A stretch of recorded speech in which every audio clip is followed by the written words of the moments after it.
D'accord. Hem, alors, est-ce que tu peux te présenter? Alors moi, je m'appelle Valérie, j'ai eu 3 enfants, 3 filles. J'ai une petite fille. En fait, moi, je suis venue ici pour suite à un burn-out que j'ai découvert après le Covid. Donc après le Covid en 2021, 2000, oui, oui, c'est ça, 2020, 2021, enfin un peu. Et j'ai travaillé 7 sur 7 comme j'étais infirmière. Et voilà, bien, à un moment, j'avais plein de monde à la maison entre mes enfants et mon chéri. Ils travaillaient pas, tous. Et il y avait que moi qui travaillais. Et j'ai fini par péter un câble parce que même en travaillant, il fallait que je travaille aussi à la maison, que le dîner n'était pas prêt ou des choses comme ça. Et j'ai fini par péter un câble. Et du jour au lendemain, bah, j'ai pris mes affaires, mes clics et mes claques et je suis partie.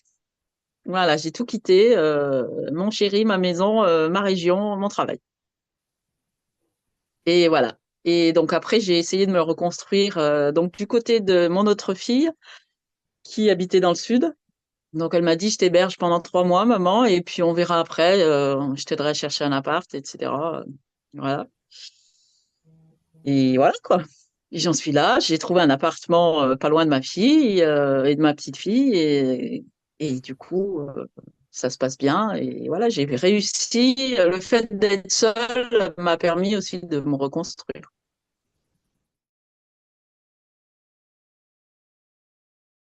Est-ce que tu peux, préciser un petit peu ce que tu as vécu pendant ton burn-out? Comment ça s'est passé Alors, pour toi? pendant mon Comment ça burn-out, s'est traduit? alors j'avais beaucoup de colère et en même temps, j'avais beaucoup de tristesse. J'avais beaucoup de colère envers les autres. J'avais beaucoup de tristesse envers moi, envers du fait que bah, j'avais l'impression d'être débordée, d'être noyée dans un verre d'eau. Donc, t'arrives plus à rien faire. T'arrives plus à réfléchir comme il faut. T'arrives plus à te concentrer. T'arrives plus à être attentif. T'arrives plus à faire ton boulot que tu fais tous les jours. Voilà. Et enfin, j'avais besoin d'être seule, quoi. J'avais besoin d'aller dans une grotte où j'avais aucun stimuli, aucune télé, aucun rien, rien, vraiment rien pour pouvoir me ressourcer. J'avais besoin de ça parce que tout ce qui venait de l'extérieur m'agressait. Voilà, j'étais agressée par tout ce qui venait de l'extérieur. Ouais. Et du coup, bah, t'es mal, alors tu rumines parce que tu te dis, c'est pas moi, ça, normalement, je suis pas comme ça. Donc, qu'est-ce qui m'arrive? Qu'est-ce qui se passe? Tu deviens folle. Enfin, tu peux avoir plein de choses. Les autres qui te renvoient que tu n'es pas bien normal, que tes réactions ne sont pas bien normales, parce que tu réagis, tu surréagis, t'as moins de petite colère, t'as l'impression, c'est une petite colère parce que le papier, il est là au lieu d'être là, et t'as l'impression que toi, t'as explosé pour la semaine, quoi. C'est des trucs démesurés et c'est pour ça que pour éviter de péter un câble, il a fallu que j'aille dans une grotte, dans Mmh. un endroit tranquille où il y a personne, quoi, voilà. Bon. Où je connaissais personne, parce qu'en plus j'habitais dans un village où il y avait 5000 habitants et bah, je suis née là-dedans, donc je connaissais tout le monde. Donc je pouvais pas rester dans ce village où j'avais l'impression que tout le monde me regardait. Si tu, voilà, si tu passes dans la rue, tout le monde te regarde. Déjà, tout le monde te dit bonjour, mais en même temps, tout le monde te critique. Quand t'as vu, elle est habillée comme ça, elle a ci, elle a ça, et même ça, j'avais l'impression que ça m'oppressait. Donc j'étais oppressée partout, partout et n'importe quoi. C'était vraiment le débordement de tout. Voilà. Donc, tu as dû lâcher l'oppression, tu t'es enfui pour, fuir Ah ben voilà, l'oppression, quoi? mais voilà, j'étais vraiment obligée de fuir parce que c'était ma vie qui en dépendait. J'avais l'impression que j'allais finir en asile si tu bouges pas, si tu fais pas quelque chose, voilà. Si tu fais pas quelque chose, alors j'avais fait 2, 3 séances avec un chaman pour m'aider à voir clair un peu, et j'avais pas l'impression que ça faisait quelque chose. Et un jour, il m'a dit, le jour où ça viendra, tu peux changer de vie du jour au lendemain. Et moi, j'y croyais pas. J'ai dit, bah, changer de vie. Et ben en fait, ça s'est passé dans la même semaine, donc j'ai tout quitté parce que c'était une survie. C'était vraiment ça où, ouais, soit je finissais en dépression, mais au fond de mon lit, quoi, à pas pouvoir bouger, à voir personne, comme certains finissent enfermés, voilà. Moi, Mmh. j'étais enfermée dans mes colères et dans mon impression d'être agressive. Et du coup, on suspecte tout le monde. On a l'impression que les gens autour de vous, ils parlent de vous et enfin, une impression d'agressivité, ouais, tout la moindre chose que je faisais, et ben, j'avais l'impression qu'on me regardait, qu'on m'espionnait, qu'on me jugeait, qu'on me critiquait, comme, voilà.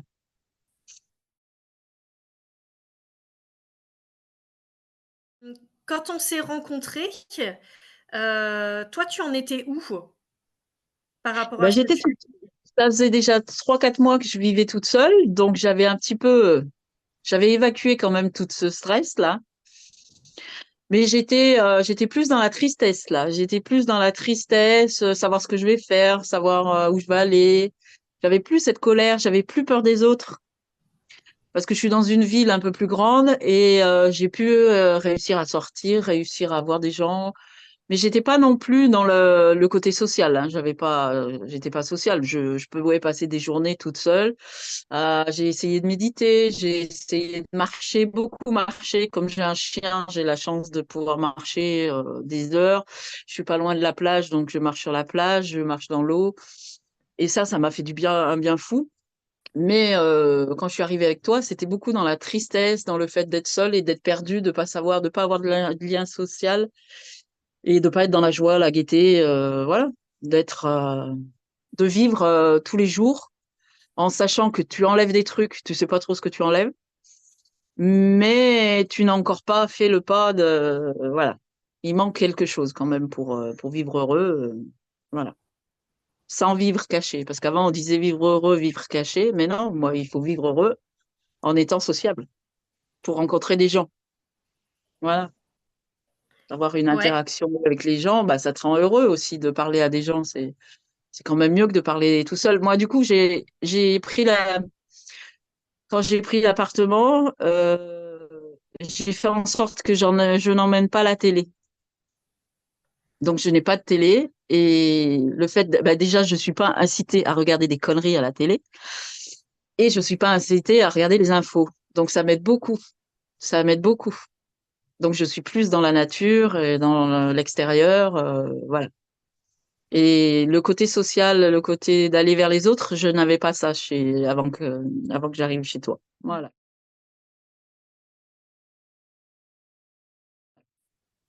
OK.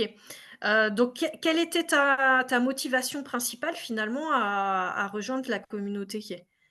Et ben moi, c'était vraiment retrouver de la joie, le contact humain, et puis de lâcher le contrôle aussi, parce que j'étais beaucoup dans le contrôle. Et tu contrôles tout ce que tu fais, tout ce que tu dis, par rapport au regard des autres aussi. Par rapport au regard des autres, tu te contrôles pour pas dire des bêtises parce que tu penses que les autres, ce que tu vas dire, ça n'intéresse pas, et tu penses que ce que tu vas dire, c'est une connerie. Tu vois, tout dans le contrôle, mais que ce soit le contrôle au niveau parole, mais le contrôle au niveau de mes actes. Donc voilà, je me suis mis à la peinture aussi parce que ça me fait du bien. En fait, ce que je faisais en peinture, quand j'ai vu mes 2 premiers tableaux et les 2 derniers, euh, c'est le jour et la nuit. Parce que j'ai lâché des choses. J'ai lâché des choses. Quoi, je sais pas. Mais ça ressemble à de la peinture maintenant. Qu'avant, c'était du gribouillage, du barbouillage. Même si je continue de barbouiller.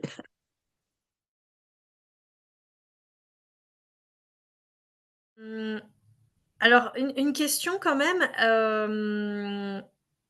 donc là, la communauté est faite pour les femmes qui sont hypersensibles. À quel moment, toi, tu as mis ces mots-là sur ce que tu vivais ou sur ce que tu es, ce mot hypersensible? Et ben, moi, j'avais pas l'impression d'être hypersensible. Mais dans ce que tu disais, en fait, je me suis reconnue déjà dans le burn-out. Et puis dans le fait que bah, des fois, les filles disaient, bah, je ressens ça, je vis comme ça. Les critiques me gênent, me dérangent, par exemple. Les critiques me dérangent. Donc, si ça me dérange, c'est que je la ressens et même je l'anticipe. Donc, je suis forcément là-dedans. Le fait de me créer aussi de me créer c'est pas que je me crée des maladies, mais je me crée des symptômes. Je me crée des douleurs, je me crée tout un tas de trucs. Je me disais, je veux pas faire ça, mais je dois faire ça. Je veux pas le faire, mais ça me contrarie. Donc, du coup, je me créais une douleur qui m'empêchait de le faire. Et ben, je me suis dit, bah, ça doit être, ça revient aussi à un peu de la hypersensibilité parce que tu t'auto-détruis, quoi. Et puis au niveau émotionnel, le fait de pleurer pour un rien, le fait de tourner en rond, de pas trop savoir ce que tu fais, tu rumines, etc. Je me dis bon bah il y a quelque chose de sensible. Le fait que ma fille soit aussi hypersensible et elle est encore plus que moi, et ben je me suis dit bah c'est que tu lui as transmis sûrement quelque chose puisqu'on transmet à peu près la moitié de ce qu'on a à nos enfants. Je dis, bah, allez, on y go.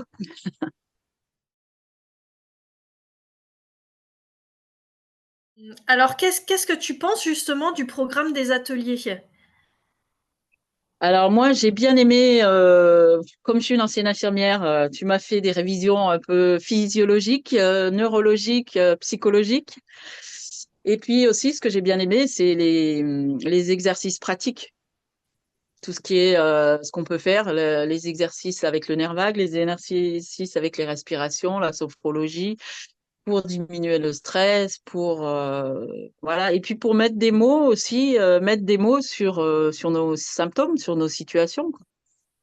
Mettre des mots aux mots, mettre des mots MOT aux mots MAUX, quoi. Voilà. Donc ça, eh ben, le fait d'en parler, le fait d'avoir un groupe où on peut se parler aussi entre filles, même si je suis pas une adepte des groupes parce que je suis pas une habituée, j'ai pas l'habitude, donc quand elle pose, je lis, ça me fait du bien ou ça me parle. Et si vraiment ça me parle, et ben, je leur réponds. Et ou des fois, j'ai pas besoin ou je me sens pas l'utilité de répondre parce que j'ai encore le réflexe de dire, bah, ce que je vais dire, ça va pas les intéresser.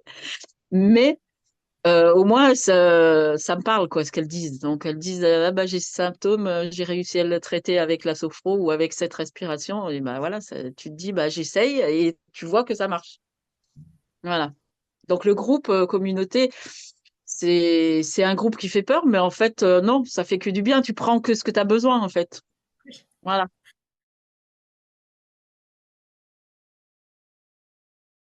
Est-ce Tu qu'il prends y ce que tu as a, besoin. il y a certains ateliers qui t'ont plus marqué que d'autres ou des petits événements comme ça qui t'auraient plus marqué? Bah, moi, c'est le nerf vague qui m'a interpellée avec le sympathique et le parasympathique.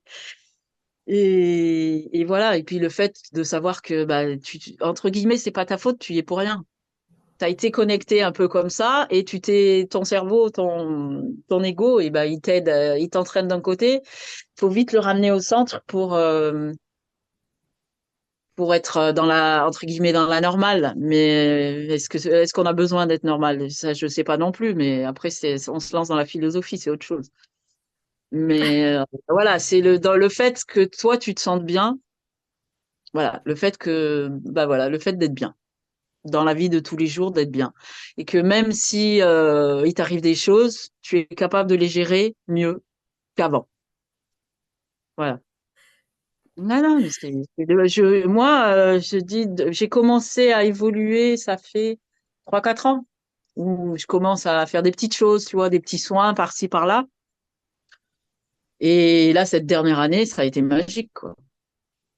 Donc, ces 3 derniers mois, c'est super, quoi. Donc, faut arrêter de s'accrocher à ses peurs et il faut vraiment avoir envie d'évoluer, voilà, pour avancer, pour évoluer, pour se sentir bien, se sentir soi et apprendre à s'aimer soi. Donc, quand tu apprends à t'aimer toi, bah, c'est magique, tu vis bien.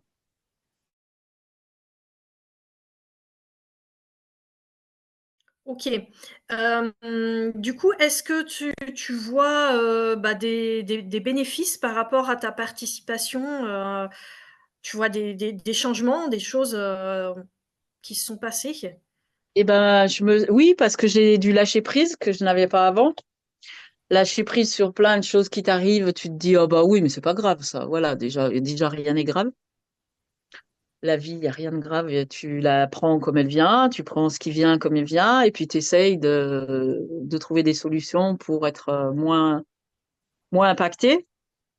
Et puis, je me sens beaucoup plus libre d'aller vers les autres, beaucoup plus libre de penser. Je pense beaucoup moins au regard des autres. J'y pense plus, quoi. Je dis ce que j'ai envie de dire, ce qui va peut-être sortir sur ma vidéo, mais je dis ce que j'ai envie de dire et plus bah, les gens ils pensent ce qu'ils veulent, c'est pas grave, quoi. Voilà, ça m'impacte plus. Donc ça, c'est énorme, hein, parce que c'était un gros pavé. C'était un gros pavé. Et puis voilà, je me sens beaucoup plus libre de faire des choses que des fois je m'interdisais des choses. Quand tu vis tout seul, des fois tu te dis oh ben non, je vais pas sortir parce qu'il fait pas beau, je vais pas sortir parce que j'ai pas envie, je vais pas sortir parce que eh ben non, je me lève le matin, je dis il fait beau, il fait pas beau, c'est pas grave, j'ai envie de tous les matins déjà je me dis je vais passer une bonne journée parce que je l'ai décidé. Et je me dis, bah, qu'est-ce que je pourrais faire qui me met dans la joie et la bonne humeur? Et voilà, tiens, bah, je pourrais regarder ça, je pourrais aller là, je pourrais voilà, faire une expo, aller voir des expos, aller voir des trucs que je ne faisais pas avant, parce que je me disais, mais ça sert à quoi? Mais voilà, maintenant, je me fais plaisir avec des choses qui m'interpellent. Moi, j'aurais jamais cru que la peinture, ça m'intéresserait. Et en fait, je vais voir des tableaux, je comprends rien à ce que ça veut dire, mais bon, si tu as un tableau qui t'interpelle, tu te dis, ah, bah, il est beau et tout, voilà. Même si tu sais pas ce que le peintre a voulu faire ressentir, mais ce tableau, il t'interpelle. Voilà. Je fais des choses, je m'autorise des choses que je m'autorisais pas avant. Ça aussi, ça aide beaucoup. Mmh. Mmh. Mmh. Parce que, Ouais, ouais, bah, parce qu'on t'a mis des barrières, on t'a dit, faut pas faire de vagues, faut que tu sois dans la norme, faut pas que tu t'exprimes trop, faut pas que, voilà. Faut rester faut pas faire de vagues. Donc, ça veut dire que tu t'exprimes pas trop. Ça veut dire que tu n'oses pas faire des choses qui sont pas comme ton voisin. Faut pas que tu te fasses remarquer par les autres, voilà. Et tout ça, quand c'est ancré depuis 40, 50 ans, c'est vachement difficile à l'enlever, quoi. Voilà.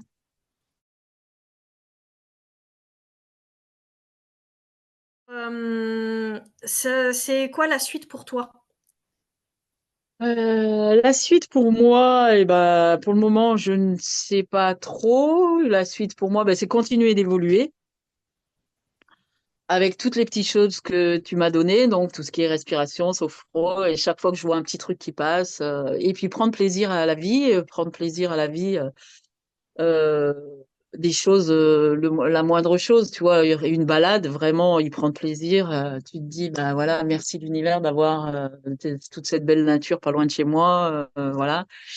Et puis, c'est vrai que je conseillerais à tout le monde de suivre ta formation parce que c'est magique, ça aide vraiment à avancer, à évoluer.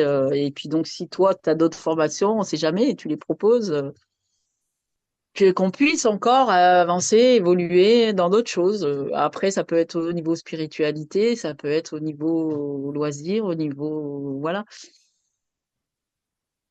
Je m'autorise des choses que je m'autorisais pas, donc style donc la peinture, le chant que je ne m'autorisais pas. Maintenant, je prends des cours, tu vois, tu fais des activités qui te font plaisir et pas des activités en fonction des gens qui sont dans ta famille. Euh, donc voilà, il y a plein de choses. Voilà. Pour se faire du bien, en fait. Tout à fait. Donc, ça a été dur de me centrer sur moi. Et je pense que le fait d'avoir tout quitté, ça m'a permis de me centrer sur moi. Mais je pense que de toute façon, on est obligé de se centrer sur soi pour enlever tout ce qu'il y a autour et pour arriver à se connaître soi. Parce que au fur et à mesure que tu enlèves des couches, c'est comme un oignon, qu'au fur et à mesure que tu enlèves des couches, et ben, tu découvres des choses sur toi que tu connaissais pas. Mais des choses sympathiques, hein, que tu connaissais pas, tu te dis, ah bah tiens, jamais j'aurais pensé un jour faire ça.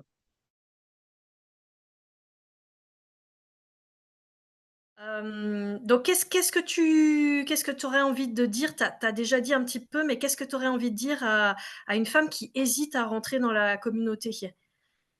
Ah bah non, là, faut y aller, faut foncer. Après, les gens sont sympathiques. C'est vrai que les gens qui rentrent dans la communauté, ils veulent toujours un plus. ils veulent se soigner, mais ils ont peur, c'est normal. Mais il faut oser, faut pas s'accrocher à ses peurs, il faut oser avancer, oser évoluer. On rencontre des gens bienveillants, des gens qui ont forcément les mêmes problèmes que nous, donc c'est plus facile. Même si nous on raconte pas, même si on parle pas, je sais pas si t'as remarqué, mais les premières vidéos, je parlais pas, je disais Oui, rien, j'écoutais plutôt. Quand tu poses les questions, qui veut parler, bah en principe je parle pas, j'attends que tout le monde ait parlé.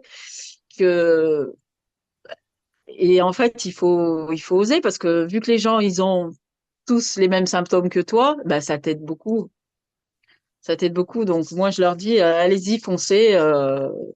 En plus, toi, t'expliques bien, t'es bienveillante, c'est agréable de parler avec toi. Voilà, tu trouves toujours des petites solutions à chaque problème. C'est magique, quoi.